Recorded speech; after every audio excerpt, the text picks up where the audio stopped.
అందరికీ నమస్కారం.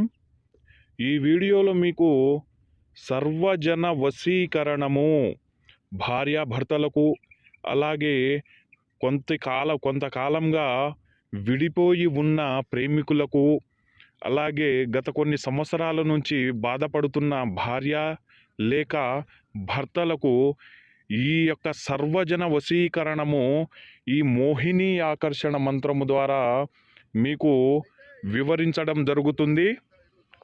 ఓం శ్రీం స్వప్నేశ్వరి కార్యం మే వదా స్వాహ. ఓం గ్లౌం శ్రీం అన్నం మహన్నం మైదేహి అన్నాధిపతయే మమ అన్నం ప్రదాపాయ స్వాహ. శ్రీం క్లీం శ్లాం శ్రీం.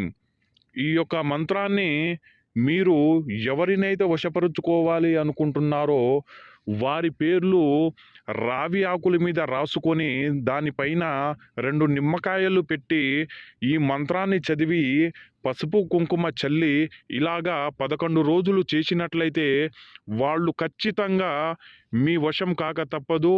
వాళ్ళు ఎంత దూరాన ఉన్నా, ఏం పని చేస్తున్నా కూడా అవన్నీ వదిలిపెట్టి పరుగులు పెడుతూ మీ వెనకాల రావాల్సిందే.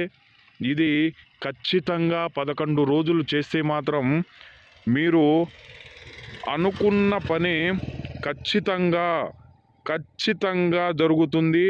ఎందుకంటే ఈ మంత్రం చాలా పవర్ఫుల్ వశీకరణ మంత్రము. ఎవరినైనా సరే ఈ మంత్రము ద్వారా వశం చేసుకోవచ్చు. అలాగే ఈ మంత్రాన్ని జపించేటప్పుడు చాలా జాగ్రత్తగా జపించాలి. ఏ అపరిశుభ్రమైన పనులకు కానీ, అలాగే సంభోగ చర్యలలో పాల్గొనడం కానీ చేయకూడదన్నమాట. సర్వే జనా సుఖినో భవంతు.